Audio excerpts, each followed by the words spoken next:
to introduce Danny Dumas. I've known Danny for probably 19 years, roughly. So when he was just beginning out in firefighting, 12 years old. No, not that long, was it? He was just starting out as a fireman, and I was just starting out as a teacher. And at his school that he graduated from, I was a teacher there. So we've known each other for quite a while, and I'm excited to have him speaking today. He's so a wonderful person, great character, and I'm excited for his message today. So I'll turn it over to you, Danny. It is an honor to be here, and as a firefighter, one of the skills that I've learned is situational awareness. Everybody familiar with what situational awareness is? Good, it's being aware of everything. So earlier I was aware that it was cold in here. Now I'm aware that it's warm in here. So I am aware, and that being said, I want you to know that I'm going to hold that skill. I'm going to really use it because I realize I'm standing between you and spring break. My wife's a teacher, my mom's a teacher. I get what you guys are going through, and I will respect the fact that I am standing in the door. And I know you're smiling, and teachers smile a lot. But I do know when you go home what you say, and I want it to be good. So I am a firefighter, and I'm going to talk a little bit about that. I've been doing it for 18 years, almost 19 here, coming up pretty soon. I'd like to introduce you to somebody. I don't know why it's grainy, probably because it's old, but that's me. I was 20 years old, and I was, even though I looked like a firefighter there, I was in school. I went to the Open Fire Academy. I was getting ready to learn to become a firefighter. And this young man, I'll take it off because it looks weird, that young man was about to experience a very interesting life. I grew up in the city of Clarkston. If you're from Oak, if anybody's from Oak County, it's a upper middle class neighborhood. And I was getting ready to work in the city of Pontiac. Has anybody ever been to Pontiac? So the Lions used to play football there. We couldn't destroy the Silverdome; it wouldn't go away. You had to blow it up twice. And I went to work there. And as a young 20-year-old man, my life was going to change. I was going to learn what a crack pipe looked like. That was a new experience. I was going to learn what a homeless person smelled like. I was going to go on. I did the math. If I did 5 runs a day, which is probably pretty low, I've been on 10,000 runs in my career, so it's a lot. And as I look back, some of those runs were really funny. I once went on a run that the guy called us, said he felt fast. 911, what's your emergency? Yeah, I feel fast. So we show up to his house.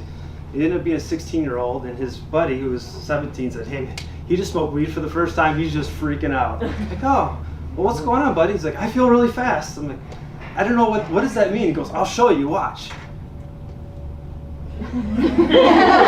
See that? That was fast. I'm like, okay. I went on a run where a gentleman, he lost 90% of his soul. I said, okay, what do you want me to do? He said, I want to go to the hospital. Oh, are you sure? He's like, yeah, it's 90%. Okay. So I've experienced some interesting calls. I've experienced some sad calls. I've been on every type of shooting you can think of. I've been on suicides, drownings, strokes, heart attacks, people with their body parts stuck in things. I've been, you name it, and I've been on the runs. Lots of interesting runs. But what has stuck out to me was not that necessarily the weird calls or the weird emergencies, it was the people that I interacted with. And some of those people were rude. Some of those people maybe drank too much, maybe smoked too much. Some of those people probably cussed a little bit too much. Some of those people had kids with multiple women. Some of those people had cheated on their spouse. Some of those people had maybe gambled too much. Some of those people were rough. And I know some of you that have been to Pontiac thinking, yeah, that sounds about right. But I'm not referencing the citizens of Pontiac. I'm referencing my fellow firefighters. And I don't want to take away the impression that they're not heroes, because they are. And when we think of heroes, this is what we think of, right? Captain America. That's what I thought. You know, I thought these guys that I'm going to go work with, as a 20-year-old, I walk into this building, there's all these gruff men. I'm like, these are Captain America. I even thought they had the ability to see through smoke. You know, in a fire, usually, it's not like TV, you can't see anything. And I would go in the fire, I couldn't see anything, and then the fire would go out, and they're all walking around, and I'm stumbling, and there's a thing called overhaul where you have to tear down the walls to make sure the fire's not inside the wall. I can't see anything, and they're walking around like there's no big deal. I'm like, these guys are superheroes. They can just walk around and not fall over, and I'm tripping and falling. And I'm probably my third fire, some water dripped on my mask when I was doing overhaul, and I realized, oh, they just wiped their mask off. Because the fire gets all sooty. I thought they were superheroes. It turns out they're just normal. But they are rough. The guys I work with are rough, but they are superheroes.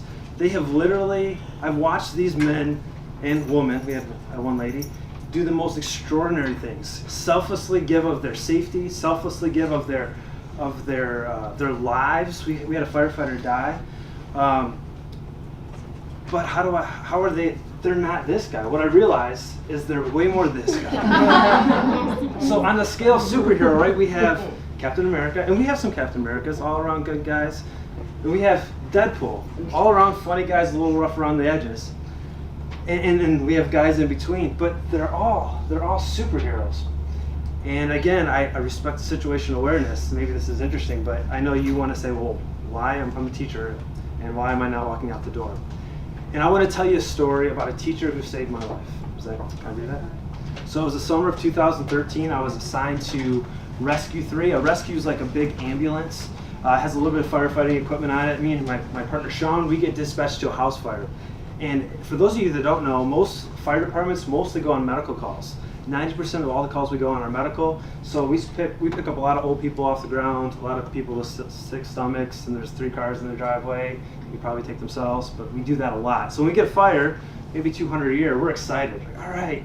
So me and him hop in the car, the ambulance we're driving, and I look at the map. I'm like, hey, Sean, engine 5 is going to get there first. We're going to be the second due engine or second due truck. Cool. And we're excited.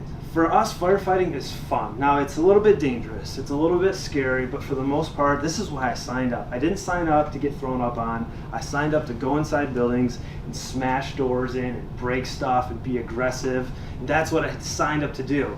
And we're going to get to do that.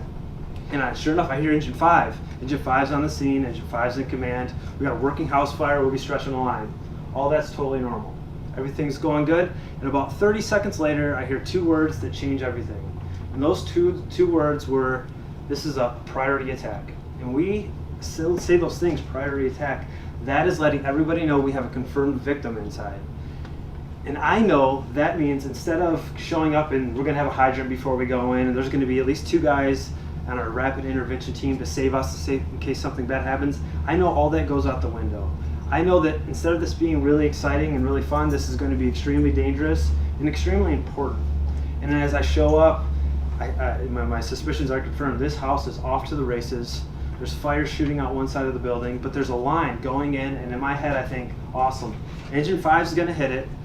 We're going to go find this guy. We're going to pull him out of the building. It's going to be good. So me and Sean get our masks on. We charge our air tanks, and my battalion chief just confirms, hey Danny, it's a 50-year-old male. He was seen going inside the building or this house 20 minutes ago. He's inside. So we take off, and the fire's to our right, super hot. And I decide with my partner Sean, hey, we're going to go upstairs. If he's going to be alive, his only chance of survival is upstairs because the downstairs is just an inferno. So me and him find the stairs. And if anybody here a firefighter, I've been a firefighter, but anybody teach science? All right, he goes up. So me and Sean get on the stairway. Yeah, these are easy questions. Yeah. Firefighters are simple. He goes up, water makes it go out. That's the extent of my science. So we go up, and it's hot going up the stairs. So we get off the stairs, and on a scale of 1 to 10, 10's the most dangerous thing we could do as firefighters. Searching above a fire without a protective hose line is probably a 7. And the conditions are really hot, and they're not getting any better. And so I tell Sean, hey, we got to split up. You search a room, I'll search a room, then we'll wait and we'll move down the hallway. So I go in my room, and when we search a room, we stay on one side of the room and systematically search the whole room and then come back to the door. So I went left, I searched the bedroom, nothing, I come out to the hallway. And when I get out to the hallway, the conditions have increased dramatically. It's super hot, 0 visibility. I couldn't see you even with that shirt on. Could not see anything, and I'm getting to the point where I'm almost feel like I'm getting burned a little bit. It is hot. And I'm waiting for Sean to get out of his room. And I'm waiting, and I'm waiting. And I hear, hey, Dumas, and it's real muffled, Dumas! And I realize Sean's lost. He had gotten to the room, and we always shut the door to keep the nasty smoke and heat out of the rooms. And he missed the door on his way around, so he made another loop, and he realized, I'm turned around. He tried to walk towards the door and missed it. Now he's a little nervous. And I'm nervous because the conditions are bad. They're not getting any better. Engine 5, for some reason, is not putting this fire out, and we're stuck up basically in the chimney, and I don't have a way out. My partner's lost. So I go in, I open the door, I get a hold of him. He's cool now, and I'm trying to make the determination. I'm going to bail out because I don't think we can sustain this much longer. My gear's heating up, the air in my tank is heating up. This is getting bad. And just then, I feel the temperature drop a little bit. I hear some water spraying, and I decide, okay, we're going to keep going. And we finished the search, and what happened was engine 5 had arrived, and engine 5 had stretched a line in the door. And engine 5 is normally a 3-man engine, but what I didn't realize was 20 minutes prior to the fire, a medical call came in. And 2 of the 3, that were paramedics, took the patient to the hospital on the ambulance. So that engine was staffed by 1 guy. And that 1 guy was Mike Lemons. And words will never ever describe Mike without meeting him, but I will do my best. Imagine the goofiest human being you've ever met in your entire life. He is a human cartoon character. He has 0 filter. If it crosses his mind for a brief second, he will say it. And sometimes it's deep and profound. Sometimes it's extremely inappropriate. Like, I had a class yesterday with him. He was coming, he was a little late. I apologized ahead of time. Hey, this guy's awesome, but he's gonna say something, I promise, that will probably offend you a little bit. I'm sorry. Goofy guy, awesome guy. On top of that, he's dyslexic. I saw my name in his phone one time, and it was all the letters of my name in none of the right order. I'm like, Mike, what is that? He's like, oh, that's your name. I'm like, Mike, that's not how you spell my name. He's like, I know, it just makes sense. God. And on top of being dyslexic, and on top of being really extremely goofy, he has the world's worst taste in music. And look, we're in a classroom right now. He would not pick out any of the good music. We were at Station 2, which is the south side of Pontiac, and his car got broken into. They went through his glove box. And this was back in the day when he had the stack of CDs, you know, like the big one, like 50 CDs. They were all over the front seat. I'm like, oh, dude, that sucks. What'd they get? He's like, nothing. I'm like, wait a second. Your taste in music is so bad that they literally didn't take free music? Yeah, so that's the guy that's coming to get me. And what took him a while the fire wasn't going out is he went back to his truck. He had to put his gear on, because you don't try to choke the gear on, put his tank on, and then he entered this building to fight the fire by himself. So if what me and Sean were doing was a 7 or an 8, what he was doing was a 9. Entering a burning building by yourself with no backup, no hope for if something bad happens, helping. If your air tank runs out, there's no one to buddy beer with. I can't share my air with you.